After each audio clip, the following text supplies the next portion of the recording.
All right. How's everybody doing? Arbanaka here again. And with lovely Sirius. How you doing, Sirius? I'm good. Yeah. Always sounds so serious. Well, hence the name. Yeah. So, all right. It's funny, right? Because the thought pop into my head is like this. A lot of time when I come across um, one of the discussion about white folks, well, one of the discussion that made from black people about white folks is this, like, well, we're not interested about your business, so you should stay the fuck away out of ours. And but the thing about it though is like there's always this assumption about white culture. But the question that I have is, how can you assume to know about white people when you don't even take the time to research to know about them? Everything that you know is all based on assumption. It's all based on what you see on the TV, And vice versa. and vice versa. But now, what's your thought on this?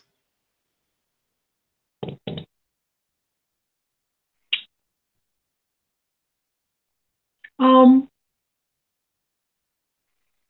I think we just like to toot our own horn, and we don't like our ideas. You know, nobody likes to be wrong. So I think the reason that a lot of cultures don't like digging into another culture and discovering about another culture is this closed-minded perception that we are right. You know, we shape our opinions are shaped by somebody else because it's stereotypes, right? A lot of our opinions are stereotypical, so our ideas are shaped by somebody else. A lot of times, the TV and the internet, and then we don't want to be confronted with the possibility that what we think of another person might be wrong. Hmm. Yeah? Especially if we don't usually have an opportunity to be around other people. It's, I don't know. With me, it's like I think my experience, my personal experience with white America has always been like, I don't know, it wasn't unpleasant. It has never really been unpleasant. I mean, have I encountered a couple of assholes? Fuck yeah. I have, dude. I mean, I worked in the trade. There are assholes everywhere you go. Black people, white people. I have some black people that are really, really good to me. I have some white people that are really, really good to me. So the whole narrative of you gotta stick to your own because the other side is the enemy, I never actually felt that animosity. Yeah, but have you ever really felt the need to belong to a group? No. Well, these two things go hand in hand because you don't have a problem being an individual. You don't have a problem measuring other people based on their individual behaviors. But if you need a group to validate your worth, if you need a group to validate you as a human being, then you're not interested in what the individual is. You're only interested in what the group is. It's like um growing up, right? Is like my one of my cousins always used to ask me, is like, yo, why for some reason like white people always feel comfortable around you? You know? And which is something like as I observe as well, though, like I actually started to see that pattern. It's not like, just white people feel comfortable around me. Like everybody feel comfortable around me. And it was like this, right? Say that a girl never had a like issue try to invite me to her house, which was weird. It was uncomfortable because you always like hear that you always used to hear this fucking taboo where like what if the father shoot your ass or something like that. And usually what used to occur is like the parents would be stunned like, oh, I did not know you had company, Rochelle, or whatever her fucking name would be. And then all of a sudden, so I was sitting up, be like, hey, how you doing? My name is so and so, blah blah blah. And they're like, oh, well, would you like me to bring me some lemonade? And it's like, what the fuck? It's your So mannerisms. what happened? It's your mannerisms. Like I said in the previous podcast, body language is 90% of the communication. So if your mannerisms are automatically, on edge, then you're going to put all the other people around you on edge. You ever been around a dog that is tense? Yeah.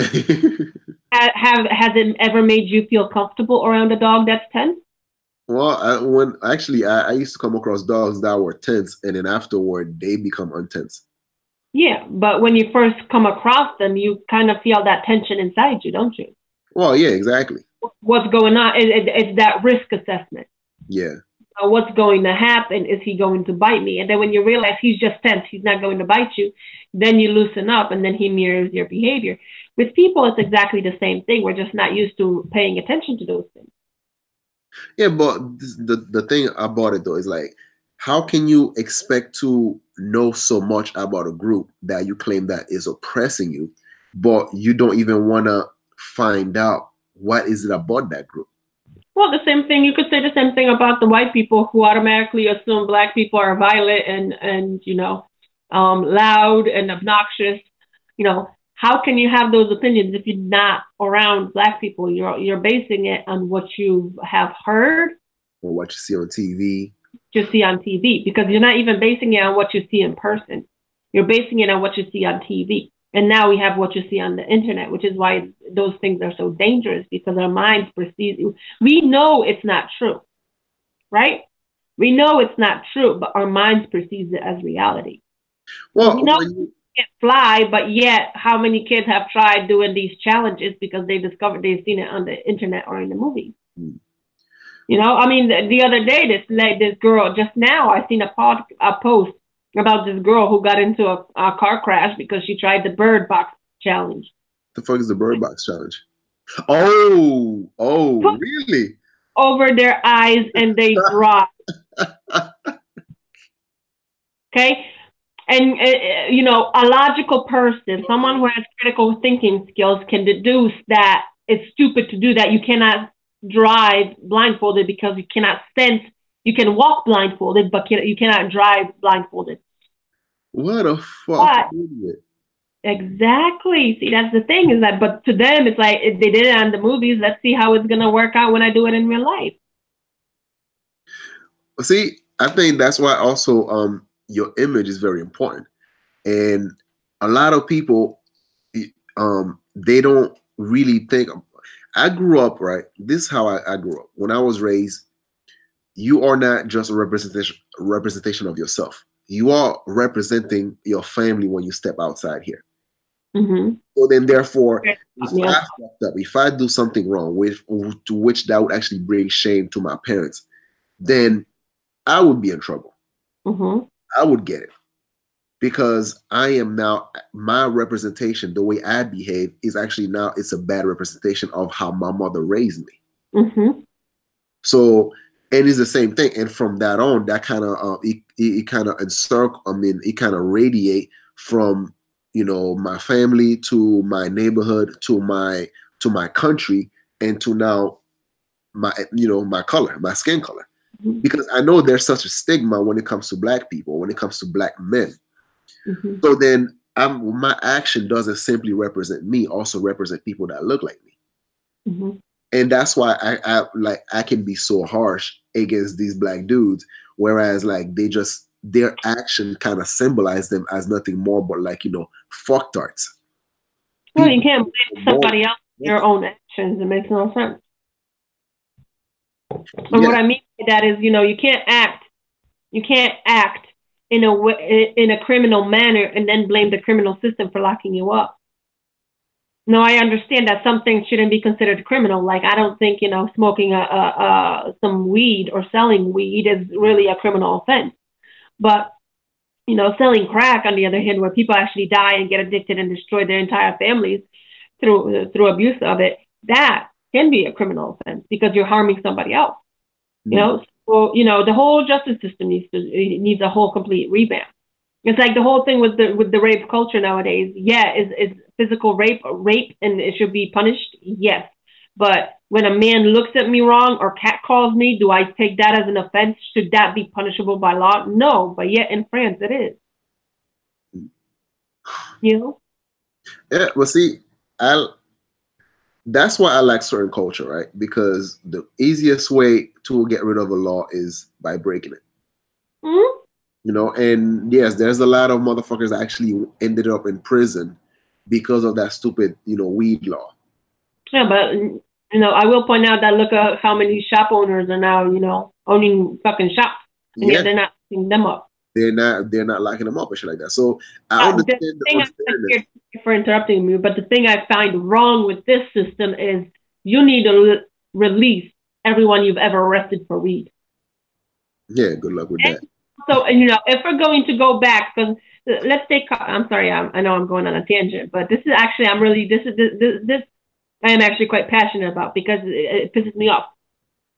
If we're going to take such thing as rape and we're going to punish people for things that they did 30 years ago when that behavior 30 years ago was not considered a crime.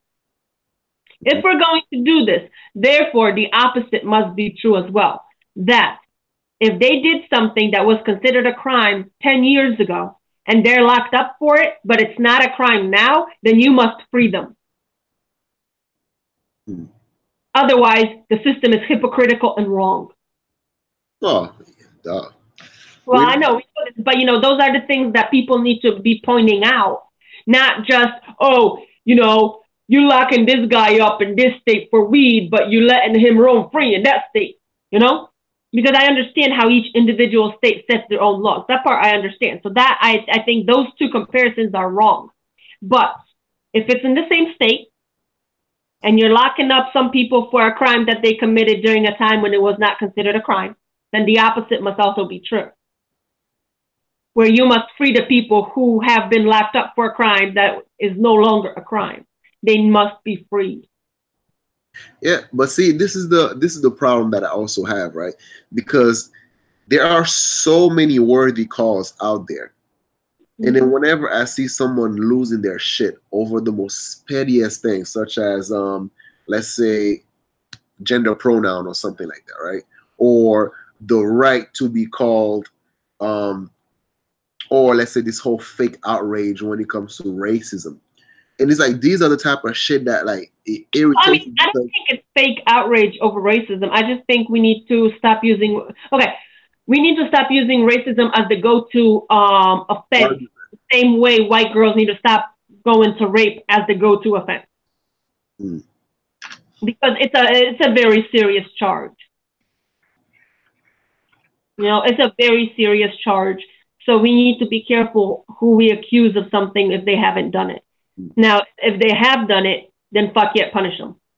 mm. But like I said, there's too many women. Everybody knows there's too many white girls accusing people of rape when it hasn't been rape.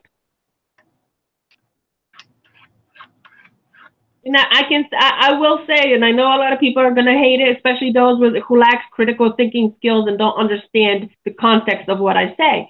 But there's too many people who are using racism as an excuse for bad behavior. Well, just like they're using rape as an excuse for, Exactly. That's why I compared the two. Yep. But see, now we're getting off track now because we were supposed to talk about Yeah, like. we're on a tangent. So let's bring it back. Sorry. All right, let's bring it back. Let's bring it back. Let's bring it back. Right? City works though. Okay. So now both people think that they know, they know the other culture based on assumption, but yet they refuse to actually, dive deeper into the other person's culture out of fear of actually being proven wrong or out of fear of, stopping the hate. Because a lot of people actually they thrive on hate. They use it as a fuel to like to function, to be miserable and shit. So Misery is an addiction, isn't it? yeah, but this is the funny part about it, though, right? This is the funny part about it. It's like even though both, let's say black and white, right? They both might have their assumption about the other, but they uses each other's cultural gift constantly.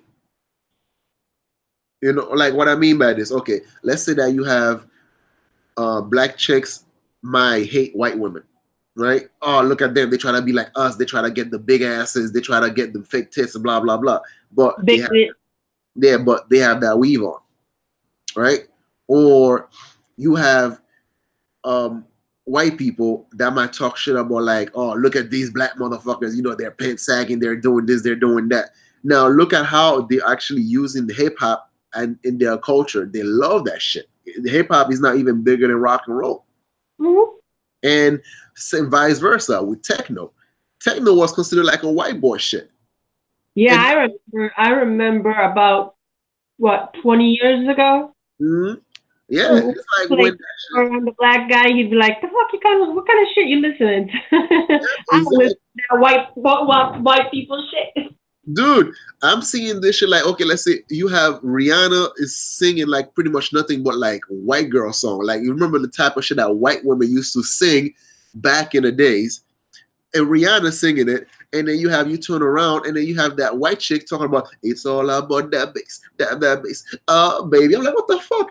That sounds like a really like a black chick song. Mm-hmm. So it's the shit is so fucking mixed now. It's I love it. Don't get me wrong. I fucking love it. But it's confusing. Yeah, it's confusing, and it's like it becomes to the point that slowly but surely it's enforcing this whole forget about the whole racial tension stereotype. Well, yeah, and as the generations get closer to unity Yep. between the cultures, the more extreme is going to be the division. Well, yeah.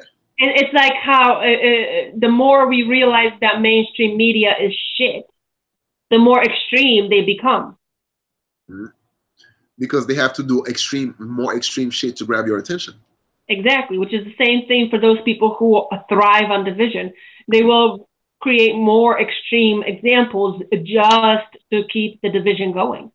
You know why I think though is a lot of these people, their skin color has been their identity, their only identity. Well, just like the job has been the white people's only identity. So then once you take that away from them, what else do they have? What other excuses can a person actually have for for him being a failure in life other than his skin color? If you take that away from him, what other excuses does he have? Well, every other excuse is easily controllable and changed. Skin color is not. So Yeah. that's the perfect excuse. Gender is not. So that's the perfect excuse. But now, see, this is where transgender come in to destroy that norm. So that way you cannot use the gender as an excuse anymore. That is true, because you could That's just why we have the feminists, the extreme feminists now, because that's being united as well through transgenders. This is friggin' hilarious though, because it's like when I'm looking this whole transgender shit where you can actually literally claim to be a woman in 1 minute and a man the next minute. Yeah. So now it's like this, right? Say that I'm in the situation where I have like 4 or 5 lesbians about to whoop my ass. And as a dude, you can't put your hand on a woman, so I would just fucking find a fucking wig, put that shit on my head. Yeah, you gotta, you have to be. I'm a woman. I'm a woman. Use the right pronoun, bitch. Whack in the face. Don't you know that you're not supposed to hate a woman? Like, you're not a woman. Be like, I am now. How? No. You can't. See, this is where you go wrong. You can't say I am now. You have to know. How dare you? How dare you? I am a woman. I've been a woman. How dare you? And just defend myself. It's like you have to look at the silver lining. That's why it makes no sense when you hating on somebody based on their psychosis, because you imply the same bullshit that they try to get you with, and you see like you see the look on their face because well, okay, you can't say that. You exactly be like, why not? Well, you're crediting the transgender struggle, sweetheart. You can't do that, but you actually can. And it's the same, so the same way that transgender unifies the genders to a point where it makes no sense for us to argue about women aren't getting enough, men are getting enough, this and that. Eventually, that's not going to matter because none of us are getting enough. Period. Point. Okay. The same thing is happening with the intercultural couple, where you have one culture screaming, "Oh, I get oppressed." You get the other culture now screaming, "Oh my God, you have any idea how bad white people have it now because everything's our fucking fault," right? Yep. Which is happening. If you look at it is happening. There is a lot of white people looking around. That's why they start calling the cops and start flipping out over the dumbest things, littlest things, because they're like, "I'm not gonna get blamed for these things. God damn it." So it is a psychosis. So these intercultural couples are like saying, "You know what? This shit makes no sense." You know what's funny as hell, yo? I think the liberals are the quickest one to call the cops. Oh yeah, because they can't handle confrontation. They can't handle confrontation, so they're like, and then they're like, "Hello, I'm a white girl in trouble right now. Can you get these black guys off of me?" And then be the first one as well to be That's just like the liberal women that are the first ones to scream rape, whether there is rape or there is not rape. Oh hell yeah! Yeah. And that's the funny thing with this whole fake outrage shit. Is like, what the hell? What's the point of this? You're creating the situation of the boy who cried wolf. Nobody's gonna believe nothing, and and it'll come to a situation where everybody's gonna be out to get theirs. Mm-hmm. Ain't nobody gonna be around to help. This is the funny thing, right? Everybody's a bully and a victim at the same time. I know. It's funny. It's really interesting to observe from an observer's perspective, to be able to sit back with popcorn in hand and watch this mess unfold. It's like the beginnings of the Wild West. Yep. And it's funny because I don't know. It requires a certain dissociative disorder to be able to be two things simultaneously. It's a split personality. You have the split personality of the bully, and you have the other personality of the victim, all residing in one. And that is a mental psychosis. And to actually realize just how many people, and almost 50% of an entire generation is in this mental psychosis. It's actually, it's really interesting to observe. It's scary as fuck, though. I'm worried for the children that are going to be raised up, But it is really interesting to observe to what happens next. So we live in very interesting times. Well, I mean, gives the old premise, kids don't do drugs. I mean, let's face it. Like, I remember before we left the States, right? Almost all commercials that you saw is like, do you have a headache? Or is your hair falling apart? Here, take this pill. And then, that motherfucker just talk to you in that soft-spoken voice. Dude, there was like so many medication that was coming out. And I think that's like what we're seeing right now. It's like a side effect from like. It is. The millennial population is the population of kids that were, that got, ADHD drugs. Yeah, raised on ADHD pills and shit. Yep. And then in the Black community, this is the generation that got raised on processed food. Processed food. Because if you think about it, in the 60s, 70s, and early 80s, most of our moms cooked. Right? The ladies in the urban areas. I mean, come on, let's face it. We grew up knowing that white women can't cook, Black women cook, their asses off. Yeah. But nowadays, when you talk to the kids, when you talk to the millennial community, you start finding out that most of the parents didn't cook because their mama didn't have time. So what did you live on? Frozen pizzas, nuggets, fries. There's how many communities, and I'm not talking about like small house here, a house there. I'm talking about entire communities, an entire neighborhood. How many entire neighborhoods? Their entire meal consisted of one color. Golden brown, deep fried shit. I don't know, man. Like, I grew up where, like, my parents, like, used to cook all the time. If it wasn't my mom, it was my aunt. So, which is, like, different cultures. Yeah, just like you grew up, your mom's always cooking. Some pasta, some pierogies. Oh. Well, yeah, I but got so a lot of that, a lot of that junk food, that processed food, if you do research on it, there's a lot of additives in there, a lot of preservatives and additives and things we can't pronounce. mm. How do we know that that shit hasn't caused issues? Because there is now studies that have been done that connect the gut to the brain, saying that what you feed your gut, your brain will think. Well, So everything that there is a huge connection between depression and the food that you eat. well, I mean that makes sense because it's like if the food is the fuel for the body, so you have to use that energy that is being provided. That's breaking down your body into your cells. Your And brain takes the most energy. Your so brain requires the most energy. yeah, so then therefore you can't be surprised that it's like this, right? Like when I gain weight, I feel uncomfortable as fuck. Mm-hmm. Whether it's moving or whatever the case may be, and then like I would just lose a little bit, I'm all set again. So I always got to maintain that balance to which, like, yeah, I don't mind having a little bit of gut, but at the same time, I don't want to feel like I'm heavy. Well, I like your gut because you look married. Yo, on one of my orders today, at Sonic, this chick was like, he looked at my hair and then he looked at me and was like, "So where your girlfriend at?" I'm like, "Wife, she's home." And she's like, "Oh, okay." Wait, And what did you say? I didn't hear you. all right, like at first she asked me, if I'm Jamaican?" So I said, Uh-huh. "No, I'm not. I'm Haitian." And then she was like, "Oh, so where your girlfriend at?" So I'm like, "At home." Actually, his wife. And then she was like, "Oh, okay." It was like I don't know if she was like trying to pick me up or whatever the fucking case may be, but I don't know.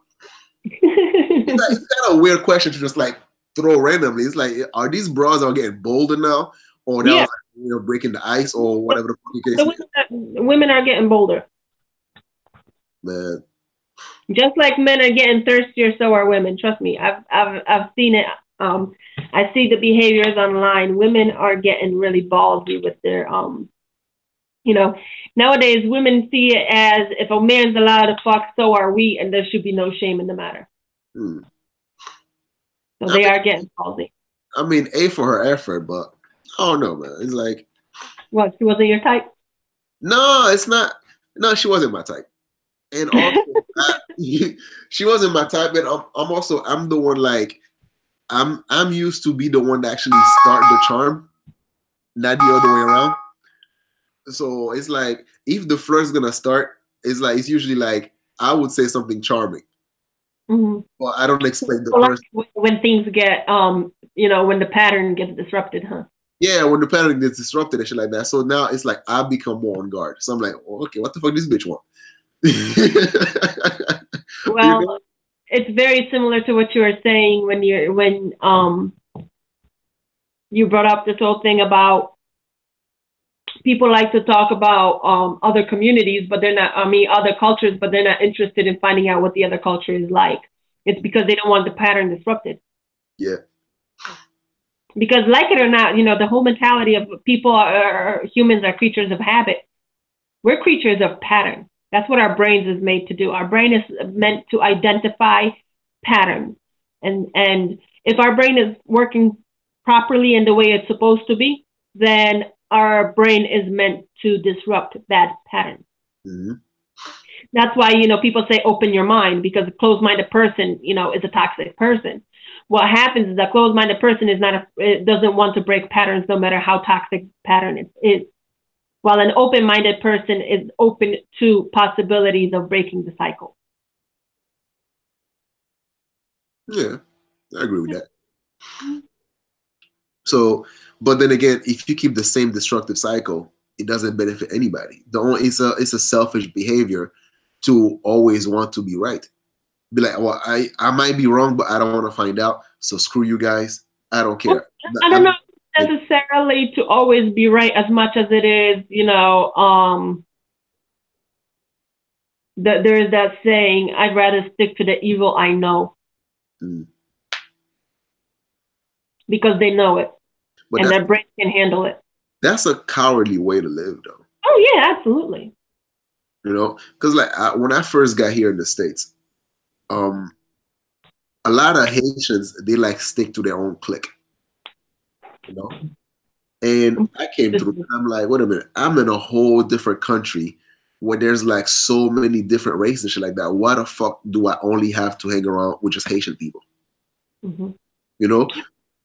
So that's why I was always the odd one out. Like I didn't care about just having, having that protection of Haitian. Yeah, I mean, yeah, I get along with, most of the Haitian dudes because it was, I don't know, it's like I was always suspicious of female, right? Because And you grew up with three of them in your house and you know how they function. so I was always suspicious of female. Like guys, you can like when you meet with a group of guys, right? You can always tell right away where you fall under the hierarchy. And then you always try to find out as well, what do you bring into the group? Like, for example, right? I might not be the toughest one in my group, but I might be the most reasonable one. So then I'm an alpha male when it comes to reason. And Mm-hmm. someone else might be the alpha male when it comes to violence.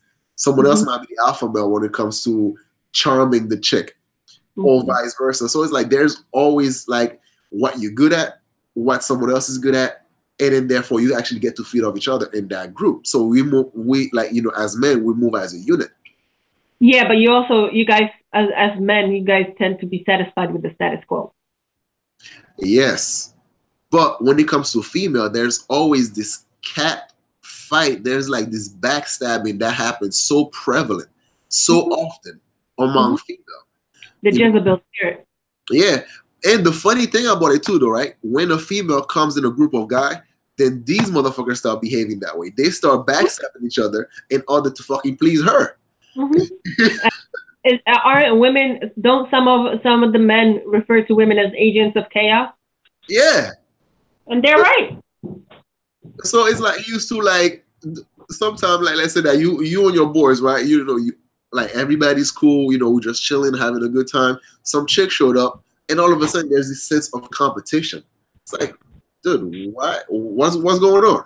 Like, why are you acting like a dick right now? Or why you try to so it's like I never really like it was so unnecessary. So that's why a lot of time, even though like I will get along with guys a lot more than with girls, but yet I still always prefer to be on my own.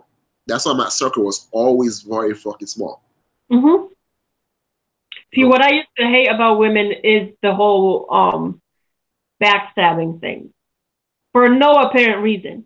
I can understand it when it occurs at work and you're trying to climb the ladder and you need to backstab somebody to get there. Right? I can understand that. I don't approve of it, but I can understand it. But when you're in a group of females and they just backstab each other for no apparent reason, but just do it, Yeah. that I don't agree with. That's why I never was in a big big on groups either. I had a handful of friends, but it was just a handful of friends, and that's it. And I still keep those handful of friends. But now I Um, got a question. I got a question for you, right? Okay. If female always backstab each other that quickly, so fucking much, why then do they always try to protect each other?